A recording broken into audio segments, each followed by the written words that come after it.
मैं आशा करती हूँ कि आप सभी अपने घर पर स्वस्थ और सुरक्षित होंगे और साथ ही साथ अपनी पढ़ाई पर पूरा ध्यान दे रहे होंगे। तो बच्चों, आज हम लोग हिंदी कक्षा में टेक्स्ट बुक के अंतर्गत चैप्टर 3 पाठ का नाम है गिल्लू। गिल्लू पाठ के हम लोग आज प्रश्न उत्तर करेंगे। तो आप लोग अपने सामने टेक्स्ट बुक निकालें, चैप्टर 3 पाठ को खोलें और साथ ही साथ अपनी हिंदी कॉपी जिसमें आप प्रश्न उत्तर लिखते हैं उसे भी अपने सामने रखें। मैं आपके समक्ष प्रश्नों को पढ़ूंगी सबसे पहले और इसके बाद उन प्रश्नों से संबंधित जो उत्तर हैं उन्हें बताऊंगी। उसी अनुसार आपको अपनी कॉपी में लिखने हैं। तो सबसे पहले बच्चों, इस चैप्टर में यानी गिल्लू चैप्टर में जो मौखिक प्रश्न है, लेखिका को गिल्लू कैसे मिला। तो ये मौखिक प्रश्न जो है प्रश्न नंबर 1, इसको आपको कॉपी में लिखना नहीं है, सिर्फ आप सुने और उत्तर को समझें। तो लेखिका को गिल्लू कैसे मिला। तो लेखिका को गिल्लू गमले के पीछे यानी घायल अवस्था में मिला। लेखिका को गिल्लू कहाँ मिला। तो वह देखी कि गमले के में वह चिपका हुआ था यानी सटा हुआ था और वह घायल अवस्था में था। उसे देखते ही उसकी लेखिका की नज़र उस गमले पर पड़ी और तब वो उसे गिल्लू से मिले। प्रश्न में क्या थी, लेखिका को गिल्लू कैसे मिला। तो जब वो देखी कि गमले और दीवार के मेल यानी सटे हुए जगह पे एक छोटा सा जीव और उसके वह गिलहरी का बच्चा था और उसके लिए कौवे जो है वो पीछे पड़े हुए थे। कौवे की चोट से वो घायल अवस्था में हो गया था। तो ये कहने का अर्थ है कि उसे कहाँ मिला। तो उसे गमले के पीछे यानी सटा हुआ वह क्या था, घायल अवस्था में था। जब लेखिका खाने के कमरे में पहुंचती है तो गिल्लू क्या करता है। जब लेखिका खाने के कमरे में पहुंचती है तो गिल्लू उनके टेबल पर आकर यानी खाने के मेज़ पर आकर वह भी खाने की थाली में बैठने का वो प्रयास करता था और जिसे लेखिका जो है वो बार बार उसे बाहर बैठने के लिए यानी मेज़ पर बैठने के लिए उसे बताती थी, उसे सिखाती थी।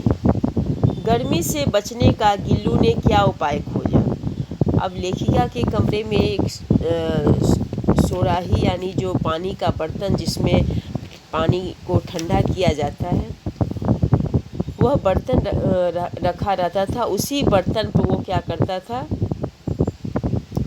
उस पर वह लेट जाता था और क्योंकि उसमें ठंडक मिलता था इस कारण वह उस बर्तन पर लेटा रहता था और इस तरह वह गर्मी के मौसम में दिन भर उस सुराही पर ही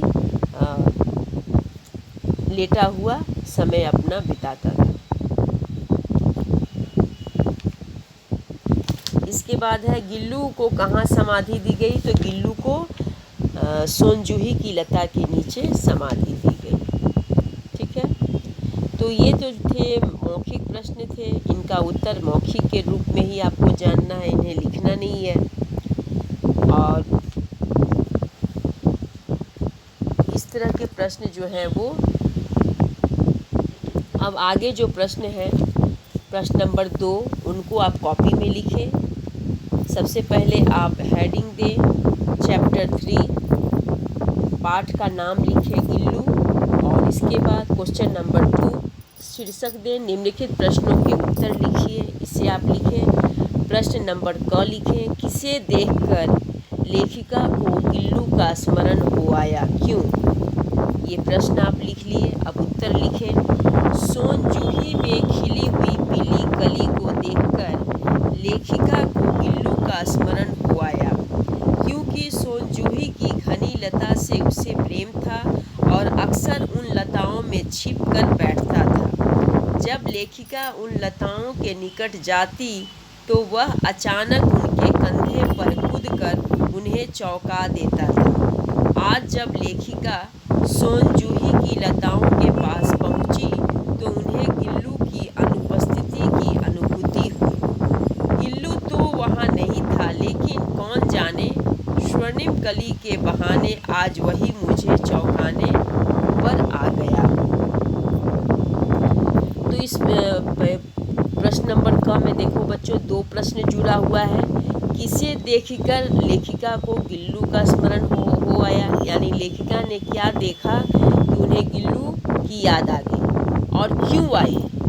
तो ये दोनों जो है प्रश्न, उनका उत्तर आप अभी देखें अपने मोबाइल स्क्रीन पर। अब अगले प्रश्न की तरफ हम लोग बढ़ेंगे। प्रश्न नंबर ख, लेखिका कौवे को विचित्र जीव क्यों मानती है।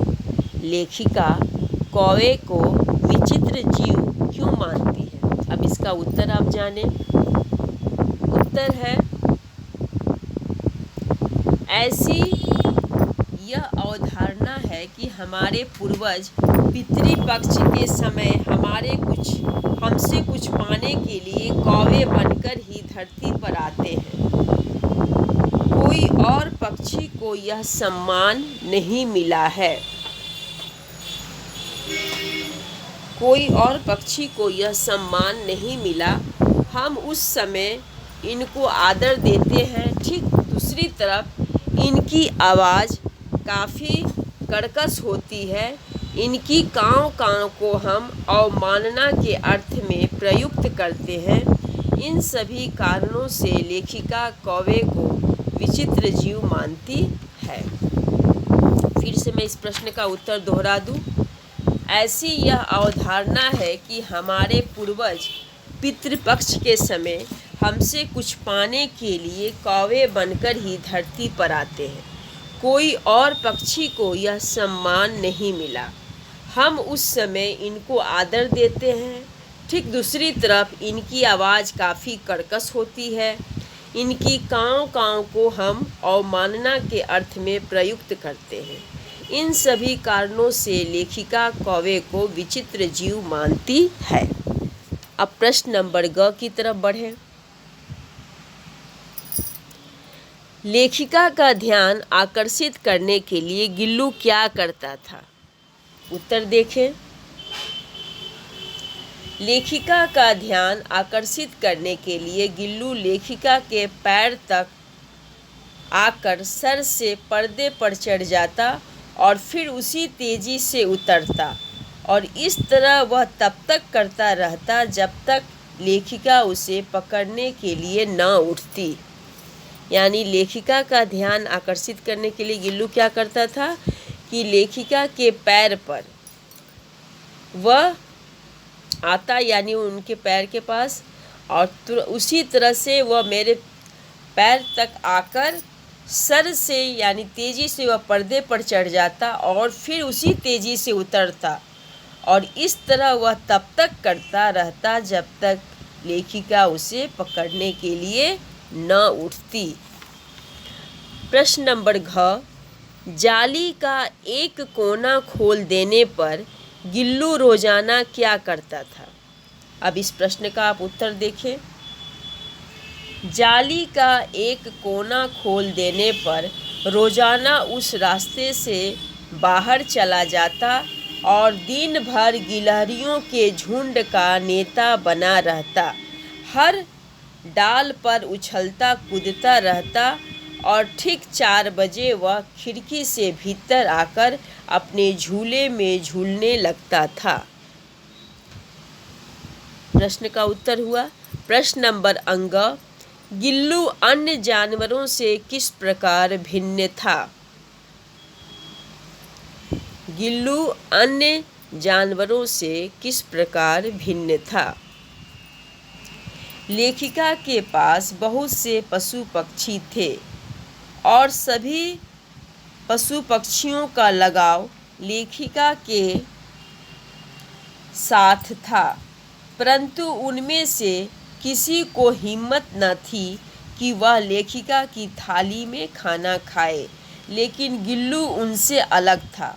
वह लेखिका के थाली के पास बैठकर उनकी थाली में से एक एक चावल उठाकर बड़ी सफाई से खाता वह प्रतिदिन लेखिका के साथ ही खाना खाता था।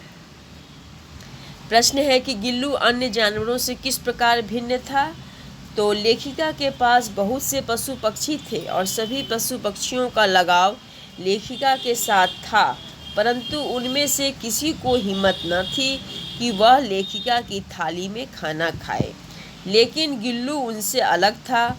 वह लेखिका के थाली के पास बैठकर उनकी थाली में से एक एक चावल उठाकर बड़ी सफाई से खाता।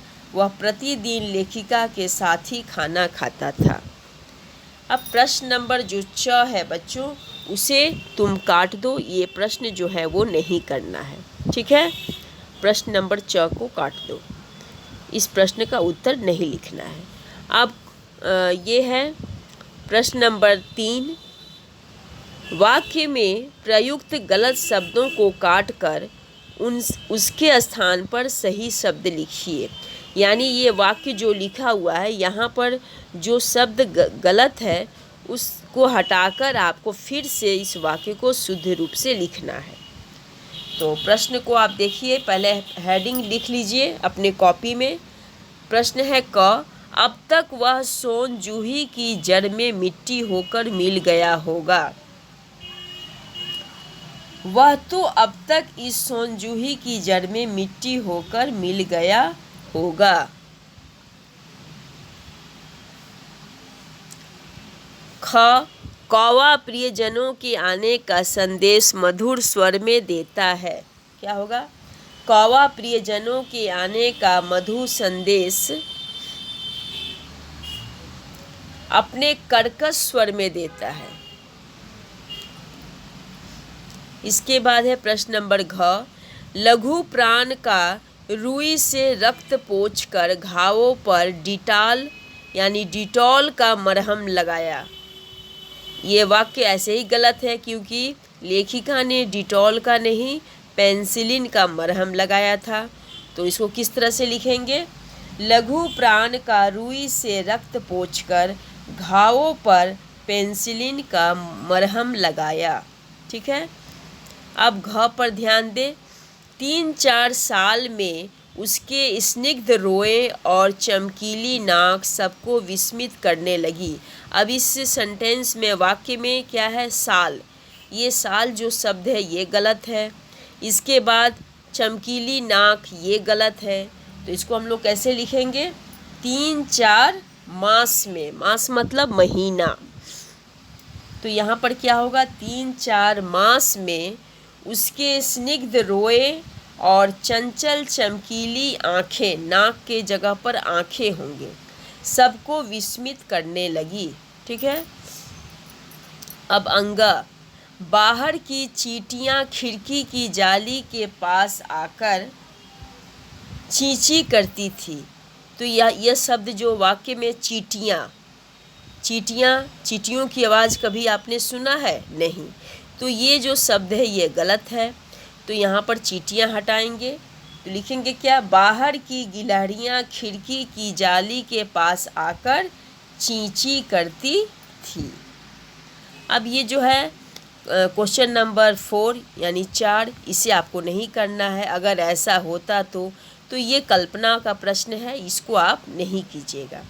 प्रश्न नंबर 5, इसको मैं आपको पाठांश वाले प्रश्न हैं यानी पाठ के कुछ अंश दिए गए हैं, उस अंश से ही कुछ प्रश्न पूछे गए हैं। तो आपको ये होमवर्क में मैं दी हूँ यानी गृह कार्य में आपको करने हैं। इसके बाद कुछ आपके सामने यानी इस चैप्टर से संबंधित जो शब्दार्थ हैं उन शब्दार्थ को आपको लिखने हैं। ये चैप्टर में जो शब्दार्थ दिए गए हैं इनको आपको गृह कार्य में यानी होमवर्क में लिखने हैं। फिर ये जो प्रश्न हैं पाठांश के प्रश्न, इन प्रश्नों का उत्तर लिखना है। जैसे कि गिल्लू की मृत्यु के उपरांत लेखिका ने क्या किया? तो गिल्लू की मृत्यु के उपरांत लेखिका जो थी वो उसके झूले को उतारकर यानी जिसमें वो बैठता था उसे उतार दी और उसे रख दिया।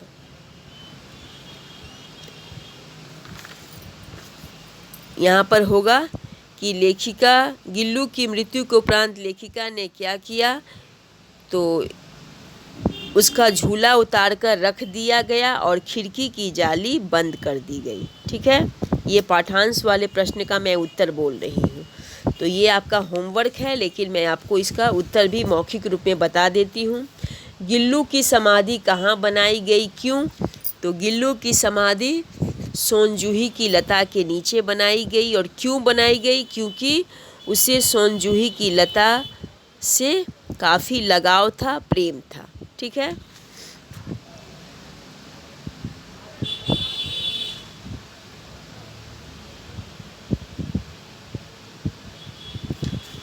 इसके बाद सोनजूही पर बसंत आता ही रहता है। लेखिका ने ऐसा क्यों कहा?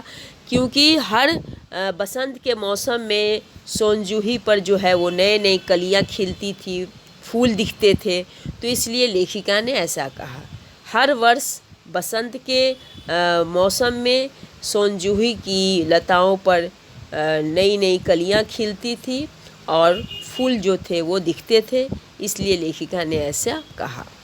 लेखिका को किस विश्वास से संतोष प्राप्त होता है? तो लेखिका को इस बात का विश्वास था उनके मन में कि जब बसंत का मौसम आएगा तो सोनजूही की लताओं पर छोटे फूल के रूप में ये जो गिल्लू है उसका फिर से पुनर्जन्म होगा, वो छोटे फूल के रूप में मुझे दिखाई देगा, ऐसा उनके मन में विश्वास था। यानी छोटे फूल के रूप में उसका फिर से पुनर्जन्म होगा, ऐसा उनके मन में विश्वास था। पाठांश से 2 विशेषण छांटकर लिखिए। अब इसमें विशेषण शब्द 2 विशेषण शब्द आपको छांटकर लिखना है। इसमें देखना तो पिताभ हुआ, इसके बाद एक और विशेषण शब्द है, इसमें आप ढूंढेंगे तो आपको मिलेगा विशेषण शब्द के बासंती। तो इस तरह से ये जो अभी मैंने प्रश्नों का उत्तर जो आपके समक्ष पढ़ी, ये पाठांश के थे जिनको मैंने आपको होमवर्क में करने के लिए दिया है, आपको गृह कार्य के रूप में दिया गया है। और कुछ वर्कशीट हैं यानी इनसाइड क्वेश्चन है जो इस पाठ से संबंधित हैं। तो जहां आप प्रश्न उत्तर लिखे हैं कॉपी में, उसी कॉपी में आपको ये वर्कशीट यानी इनसाइड क्वेश्चन जो है वो लिखने हैं। आपको इसके लिए कहीं और कॉपी नहीं बनानी है, आप उसी कॉपी में आपको नीचे लिखना है। तो यहाँ पर देखिए मैं दी हूँ इनसाइड क्वेश्चन में इस चैप्टर से संबंधित, हरितिमा में कौन छिपकर बैठा था? 4 विकल्प दिया गया है, गिल्लू, हंस, मयूर, कौवे। तो क्या होगा उत्तर? गिल्लू। दूसरा है कितने दिनों के बाद गिल्लू स्वस्थ हुआ? 4 विकल्प हैं, 5 दिन, 4 दिन, 3 दिन, 2 दिन। तो क्या होगा? 3 दिन। गिलहरियों का जीवन कितने वर्ष का होता है? 1 वर्ष का, 2 वर्ष का, 3 वर्ष का या 4 वर्ष का? तो उत्तर क्या होगा? 2 वर्ष का। तो मैं आपके समक्ष उत्तर भी डिस्कस कर देती हूँ। ऐसे तो इनसाइड क्वेश्चन आप पढ़ के समझ गए हैं। समादरित और अनादरित किस पक्षी को कहा गया है? तो कौवा को कहा गया है। गिल्लू का प्रिय खाद्य क्या था? काजू। गिल्लू की समाधि कहाँ दी गई थी? बगीचे में, बरामदे में, सोनजूही की लता के नीचे। तो उत्तर क्या होगा? सोनजूही की लता के नीचे। तो इस तरह से ये जो प्रश्न है गिल्लू चैप्टर के, तो ये प्रश्न मैंने आपके समक्ष पढ़े। फिर से मैं इस प्रश्नों को एक बार पढ़ देती हूँ। मौखिक प्रश्न जो हैं उनको भी मैं आपके समक्ष पढ़ देती हूँ। लेखिका को गिल्लू कैसे मिला? तो लेखिका को ने जब देखा कि बरामदे में गमले के नीचे कौवे जो हैं वो काँव काँव कर रहे थे, तो वहाँ देखा कि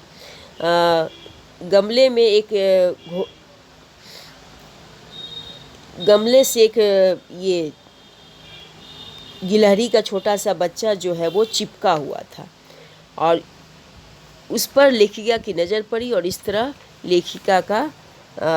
लेखिका जो है वो गिल्लू से मिली। यानी उन कहने का अर्थ है कि कैसे मिली? तो बरामदे में रखे गमले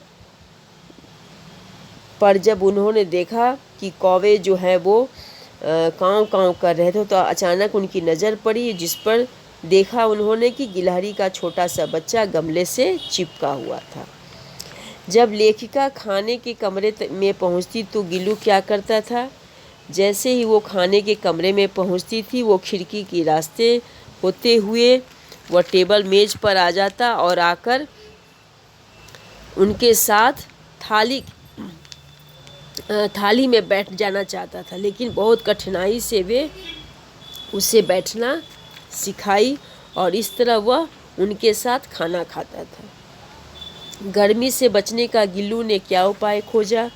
तो गर्मी से बचने के लिए गिल्लू क्या करता था कि वह वहाँ पर जो रखे थे सुराही यानी मिट्टी का बर्तन जिसमें पानी ठंडा किया जाता है, उस मिट्टी के बर्तन पर वह लेट जाता था, यानी उस पर चिपक जाता था और इसी तरह वह दिन भर उस पर पड़ा रहता था।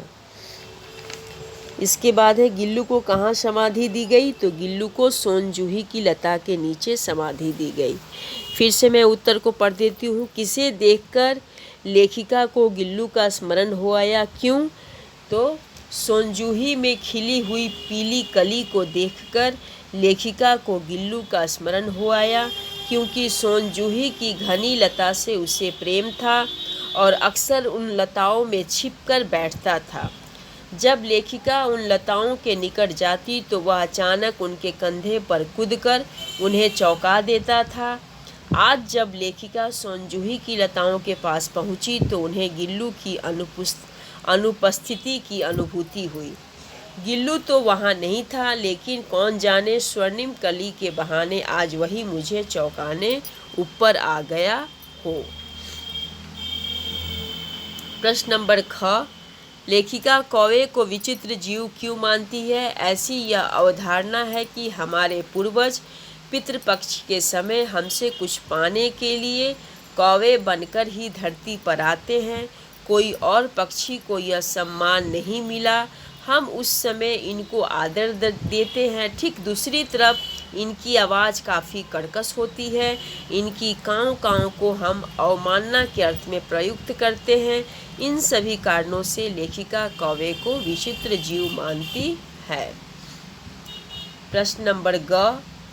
लेखिका का ध्यान आकर्षित करने के लिए गिल्लू क्या करता था? लेखिका का ध्यान आकर्षित करने के लिए गिल्लू लेखिका के पैर तक आकर सर से पर्दे पर चढ़ जाता और फिर उसी तेजी से उतरता, और इस तरह वह तब तक करता रहता जब तक लेखिका उसे पकड़ने के लिए न उठती। प्रश्न नंबर घ। जाली का एक कोना खोल देने पर गिल्लू रोजाना क्या करता था? जाली का एक कोना खोल देने पर रोजाना उस रास्ते से बाहर चला जाता और दिन भर गिलहरियों के झुंड का नेता बना रहता। हर डाल पर उछलता कूदता रहता और ठीक 4 बजे वह खिड़की से भीतर आकर अपने झूले में झूलने लगता था। प्रश्न नंबर अंग। गिल्लू अन्य जानवरों से किस प्रकार भिन्न था? लेखिका के पास बहुत से पशु पक्षी थे और सभी पशु पक्षियों का लगाव लेखिका के साथ था, परंतु उनमें से किसी को हिम्मत न थी कि वह लेखिका की थाली में खाना खाए। लेकिन गिल्लू उनसे अलग था। वह लेखिका के थाली के पास बैठकर उनकी थाली में से एक एक चावल उठाकर बड़ी सफाई से खाता। वह प्रतिदिन लेखिका के साथ ही खाना खाता था। तो ये 6 प्रश्न हैं, लेकिन 5 ही प्रश्न करना है। प्रश्न नंबर 4 को आप काट दें, इसे नहीं करना है। और प्रश्न नंबर 3, इसमें क्या दिया गया है कि वाक्य जो है उसमें कुछ गलत शब्द दिए गए हैं, यानी गलत शब्दों का प्रयोग किया गया है। उन्हें हटाकर आपको सही शब्द लिखकर वाक्य को फिर से लिखना है। अब तक वह सोनजूही की जड़ में मिट्टी होकर मिल गया होगा। तो क्या होगा इसका? वह तो अब तक इस सोनजूही की जड़ में मिट्टी होकर मिल गया होगा। कौवा प्रियजनों के आने का संदेश मधुर स्वर में देता है। कौवा प्रियजनों को आने का मधुर संदेश इनके कर्कश स्वर में देता है, अपने कर्कश स्वर में देता है। लघु प्राण का रुई से रक्त पोंछकर घावों पर पेंसिलिन का मरहम लगाया। फिर देखिए प्रश्न नंबर घ में 3-4 साल, तो साल के जगह आप लिखिएगा मास में उसके स्निग्ध रोए और चमकीली नाक के जगह पर क्या होगा, चमकीली आँख। आँखें उसको सबको विस्मित करने लगी। बाहर की चींटियाँ खिड़की की जाली के पास आकर चींची करती थी। तो इसमें क्या होगा, बाहर की गिलहरियाँ खिड़की की जाली के पास आकर चींची करती थी। तो इस तरह से ये वाक्य सही रूप से लिखाया। अब इसमें होमवर्क में यानी जो प्रश्न नंबर 4 है उसे नहीं करना है, ये काल्पनिक प्रश्न है, तो इसको आप नहीं कीजिएगा। और होमवर्क में यानी गृह कार्य में आपको दी हूँ इस पाठ के जो शब्दार्थ हैं उन्हें याद करना है और लिखना भी है। और साथ ही साथ पाठांश में जो प्रश्न दिए गए हैं इन प्रश्नों को करना है। बहुत आसान है, आपको करने में कोई असुविधा नहीं होगी। मैंने उत्तर भी आपके समक्ष पढ़ चुकी हूँ, फिर से मैं एक बार और दोहरा देती हूँ। देखिए यहाँ पाठांश में यानी पाठ के अंश से कुछ लिखा गया है और इन्हीं से प्रश्न पूछा गया है। गिल्लू की मृत्यु के उपरांत लेखिका ने क्या किया, तो क्या होगा, गिल्लू की मृत्यु के उपरांत लेखिका ने उसका झूला उतार कर रख दिया और खिड़की की जाली बंद कर दी। उत्तर हो गया। इसके बाद गिल्लू की समाधि कहाँ बनाई गई, तो गिल्लू की समाधि सोनजूही की लता के नीचे बनाई गई। और क्यों बनाई गई, क्योंकि लेखिका को विश्वास था कि उसका पुनर्जन्म जो है वह इस सोनजूही की पीली फूलों के रूप में होगा, छोटे फूलों के रूप में वह मुझे दिखेगा। और गिल्लू को वह सोनजूही की लता प्रिय भी थी, इसलिए उसे समाधि यानी उत्तर में क्या है, गिल्लू की समाधि कहाँ बनाई गई, तो गिल्लू की समाधि सोनजूही की लता के नीचे बनाई गई। क्यों बनाई गई, क्योंकि गिल्लू को सोनजूही की लता से लगाव था और गिल्लू को लेखिका को यह विश्वास भी था कि बासंती दिनों में गिल्लू का जो है वो फिर से पुनर्जन्म इस सोनजूही की लता के ऊपर पीली कली के रूप में दिखेगी या फूलों के रूप में मुझे दिखेगी। सोनजूही पर बसंत आता ही रहता, लेखिका ने क्यों कहा, क्योंकि सोनजूही पर हर वर्ष जो है बसंत के मौसम में नए नए फूल और कलियां जो हैं वो खिलते हुए दिखाई देते हैं, इसलिए लेखिका ने ऐसा कहा। लेखिका को किस विश्वास से संतोष प्राप्त होता है, लेखिका को यह मन में विश्वास है कि किसी बासंती दिनों में यानी कभी किसी भी बासंती दिनों में, बसंत के मौसम में या बसंत के दिनों में इस सोनजूही पर पीले फूलों के रूप में गिल्लू का जो है वो फिर से पुनर्जन्म होगा। इस बात को लेकर लेखिका के मन में विश्वास था और इसी से वे अपने मन को संतोष प्राप्त करती थी। इस विश्वास से ही वे अपने आप को संतोष देती थी। इसमें 2 विशेषण शब्द आपको इसमें से छाट कर लिखना है, तो वो देख लीजिएगा।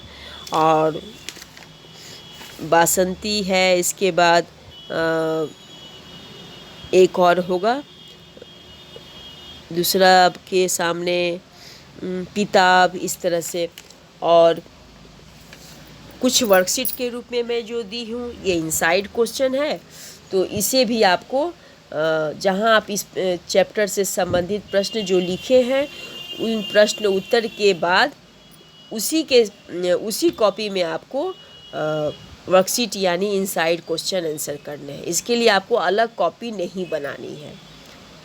ये इनसाइड क्वेश्चन इसलिए मैं हर चैप्टर से कराती हूँ ताकि जब आप PA1 या PA2 को एग्ज़ाम होते हैं तो आपको इस तरह से आपका प्रिपरेशन भी होते रहता है, आपकी तैयारी भी होती रहती है और आप इस चैप्टर से संबंधित इनसाइड क्वेश्चन के बारे में भी आप जान जाते हैं। तो ये भी आपको करना है, ये ध्यान में रखिएगा और जो होमवर्क मैं दी हूँ उसे भी आप कीजिएगा। तो ये दोनों जो है वो आपको एक ही कॉपी में करना है, वर्कशीट के लिए आपको कोई अलग सी कॉपी नहीं बनानी है। तो सारा इंस्ट्रक्शंस मैं आपको दे दी, आप उसी माने ढंग से अपनी कॉपी में क्वेश्चन आंसर कीजिएगा। तो मैं आशा करती हूँ बच्चों कि इस पाठ से संबंधित जो भी बातें मैं आपको बताई हूँ आप उसी के अनुसार अपनी कॉपी में प्रश्न उत्तर करेंगे।